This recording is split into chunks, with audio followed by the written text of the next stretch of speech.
Hello and welcome to another Escape from Tarkov video. Now, I am well aware I have not been around for a while. For that, I apologise. Kinda really got burnt out with Tarkov, but the new patch with added VoIP and everything really got me interested again. So I'm coming back with a new series, and it's basically going to be similar to Pestle's The Raid series, where I just literally record every raid I do, start to finish. Because I think it's more helpful to see what decisions people make in the game, you know, from the beginning of the wipe than just the odd guide here and there.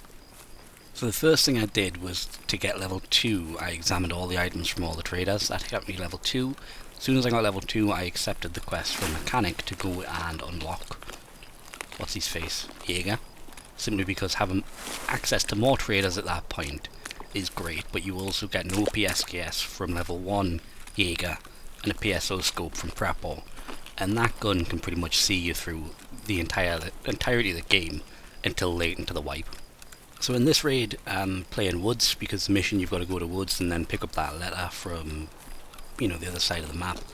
But I always check this little tent because there's a good chance a flash drive can spawn there, as it did here. Also in the top right hand corner of the screen, that is a heart rate monitor. I find it quite fun to play with one, simply because my heart rate is ridiculously high during certain fights. And it's, you know what I mean, it just lets you know what my kind of emotional state is when I'm in fights and when I'm losing fights, which is most of the time. Now my game plan here is just to get the letter and then get out. I've got a flash drive on me which I want to have in found. I want that to have the find and raid status because you need that for a quest. And they're not as difficult as they used to be to find, but it's still nice to have that ticked off early, so that's why I'm just heading straight for the letter and I'm just getting out. I don't want to get any more loot.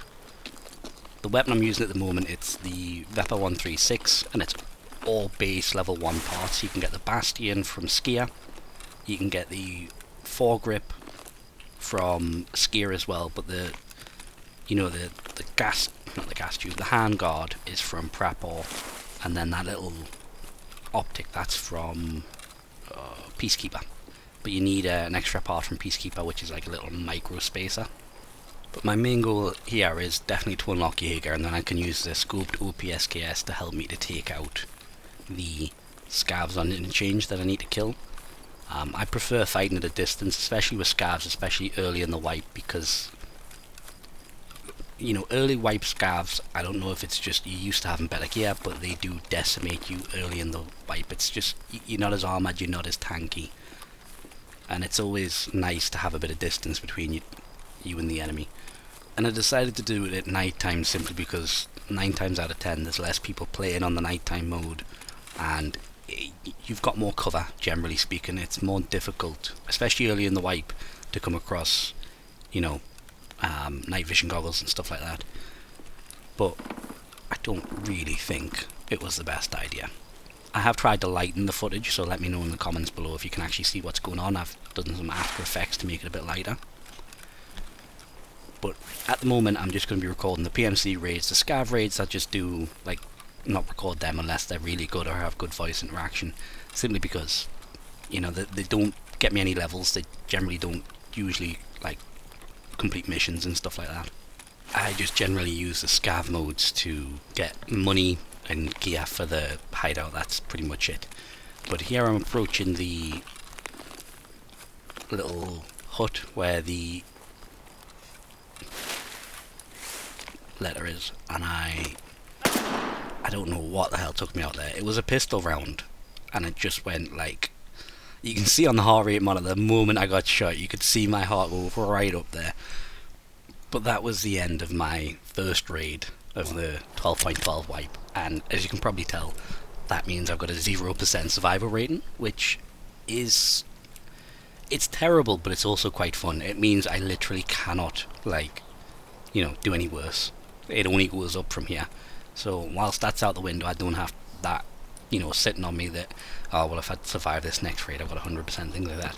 My survival rating is already trash, so I went with kind of the mentality of just take a pistol, get the quest over and done with. I approach Tarkov more as an RPG than I do an FPS, and in that respect, if I can do a quest with minimal gear, I will. You know what I mean? Like, if it's a kill PMC quest, I will go as geared as possible. But if it's just pick up this letter, that I'm going to go in low geared, simply because it's going to cost less in the long run. I'm not too bothered about surviving. You know what I mean? Like, if it's going to take me 10 tries to get this done, I would rather lose 10 pistols than 10 OPS KSs. At the moment, my early game priority is just getting as many traders to level 2 as possible. I want to start to be able to run, you know, tier 3 armor and whatnot. Money wise, I'm not sure what I'm going to do.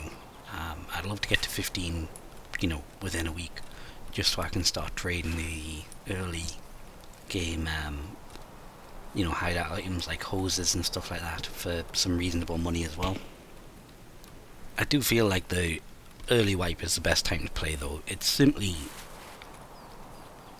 just so much, everything's viable, every gun can kill someone, every piece of armor is like, you know what I mean, it's like a massive find. You know, if you kill a couple of raiders at the beginning of the wipe, you've basically, you know, scored some really good loot. You do it at the end of the wipe, not so much. Everything kind of loses its value towards the end of the wipe. And another thing that gets me is, the longer you play Tarkov, the more apparent it becomes that at the end of the wipe, the amount of legitimate players to the amount of non-legitimate players, the ratio decreases. Like, at the beginning of a wipe, you've maybe got like 1 in every 200 raids you're going to experience some foul play. At the end of the wipe, that's much higher, because a lot of the legitimate players, they've kind of, you know, they've moved on, they've gotten away from it. So the ratio of legitimate to unlegitimate players, it's diluted at the beginning, which is great. I think that's what makes early wipes so fun, is your chances of running into someone that's doing something naughty much lower. So at this point in the raid, I'm kind of hoping I can score a cheeky sniper from this sniper scav, so I'm trying to gauge where he is and see where he is. He's over there in that top corner. Now, sniper scavs have been made no jokes. Like, in the past you probably would have been able to kill like a sniper scav with a pistol, like entirely possible, but now it's just not even worth trying. Like, I just peace out as soon as that bullet goes past my head. I'm like, nope, not even trying it, it's not worth it. Nope. Fuck that. So usually I'm going to try and get like 1 raid per episode, because usually raids usually last around, how many times can I say usually? Should I say it's some more? It's kind of not got its meaning anymore. Anyway, 1 raid's going to last around about, you know, 15 minutes, so that's reasonable episode time. But because this first raid I died so fast, I threw in the second raid as well. That might happen from time to time, but what I'll do is I'll try and kind of like speed through the bits that are quite boring, but there's some interesting parts. Like right here, I'm going towards a quest objective, so I like to keep this part in as much as possible, so if people are following on, you know what I mean, like if they're stuck with this quest, they don't know where it is, this might help them. But the easiest way to find out, like find the area where you need to be for this quest, is just to find the downed plane. You know, it's going to be horrendous if you're new to the game, and it probably shouldn't be, you know, one of the first quests that you have to do to unlock a new trader, because new players aren't going to have any idea what Woods is as a map, and it's probably one of the more complex maps since its expansion to kind of get your head round. But you know, at the end of the, it's such a difficult map as well. It's like such a dick move to be like, alright, find this letter on one of the biggest maps with the highest possibility of getting sniped from somewhere you don't know where.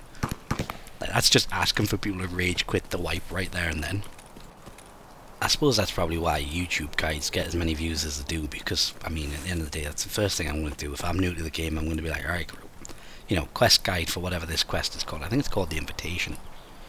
But I love that heart meter right in the top corner as well. Just as soon as gunshots start going off, or I get near the objective I need to do to complete the mission, it's like, yep, right up there. So that's all you need to do, is pick up that letter and escape with it. Now, stupidly, I didn't check my extracts, so I'm going to give you a heads up right now. I am heading towards the wrong extract, which is massively upsetting for me. Might be a bit funnier for you, as a, you know, someone that's not currently experiencing this, but I do get into a little tuffle with a scav, which is fun to watch. You'll see what I mean coming up about pistols just not having the same sort of weight or accuracy.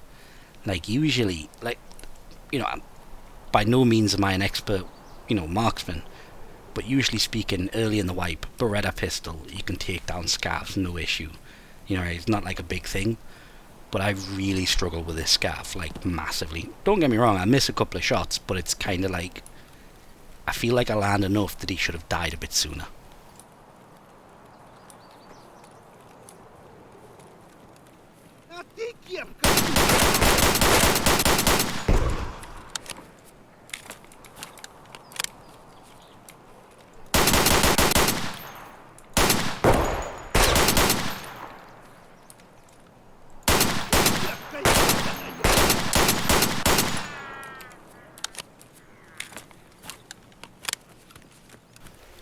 Yeah, as you can see, I just could not like put him down in one shot, which is usually quite easy with a pistol. I mean, he didn't shoot us, didn't kill us, but you can see my heart rate going up to about 130. It wasn't a fun experience. I mean, it was fun, and I enjoy the game, but you know what I mean. It was like I honestly thought he was just gonna, terminate a scav me. So I'm heading to the top left extract now, and I don't have it, so I'm just gonna speed probably through like the next 4 or 5 minutes, simply because nothing happens. Legitimately nothing. I loot a couple of boxes. That's it. I don't get into any fights, so it's pretty boring stuff.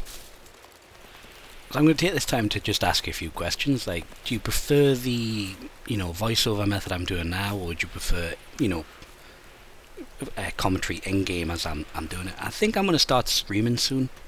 It's just difficult to find the time, and I know the key to being good at streaming is a schedule. And what I do for a living, I can be working anywhere till 9 o'clock in the morning, 8 o'clock at night, which isn't conducive to a fantastic schedule. But I might just try it, see what I can do. What do you guys think about this new idea for a series? I kind of really like. I probably mentioned it before. I love progression videos, like watching RuneScape progression videos. And I find this could be like a similar type of content, where you're just watching, what someone is doing to get ideas on how you can progress. Because that's what I do. I watch YouTube progression videos. Like, I'll watch someone's Iron Man series, and then, 9 times out of 10, they'll do something or find a problem that I'm experiencing, like how to level crafting, for example, and then they've come up with a solution, and I use that solution. I don't know, maybe it's just me that finds that entertainment, but I think there's potential here that there's like a big crossover between the two games, which sounds stupid because there's next to no PvP in RuneScape. I mean, there is if you go in the wilderness, but you know what I mean. They have very similar RPG elements in them. I mean, they literally both have strength training in them, which is pretty much the same thing. No, I'm just kidding. But I think it can be an interesting series from the point of view as I am not one of these, mega chat gaming gods that are getting into fights left, right and centre, or killing, 3 or 5 man teams by themselves. That's not the type of Tarkov player I am. I play more like a grind, more like it's, you know what I mean? For me it's less skill based and more, okay, well I need to know where these items are so I can run these raids to get these items to then progress. You know what I mean? It's more, like I said before, it's much more like an RPG for me. But definitely let me know what your thoughts and opinions are, because this is going to be a much easier series for me to make, personally. The guide stuff I do, it's a lot more intensive. There's more editing involved, more time. You've got to go and get the footage things. This is just literally me playing, and you getting to watch me play, which is far easier for me to do and far less time consuming. I still like to do the guide content, so if there's any content you need covering or want to know more about, definitely tell me in the comments and I'll make a guide for it. I enjoy making guides, but I also enjoy playing this game, and sometimes there's an overlap of, well, I'm playing the game but I'm not making a guide, therefore I'm not being productive, which kind of hampers me playing the game, it's kind of like why I want this series to do well. But I hope you've enjoyed watching, I hope you have a good day, and I'll see you next time.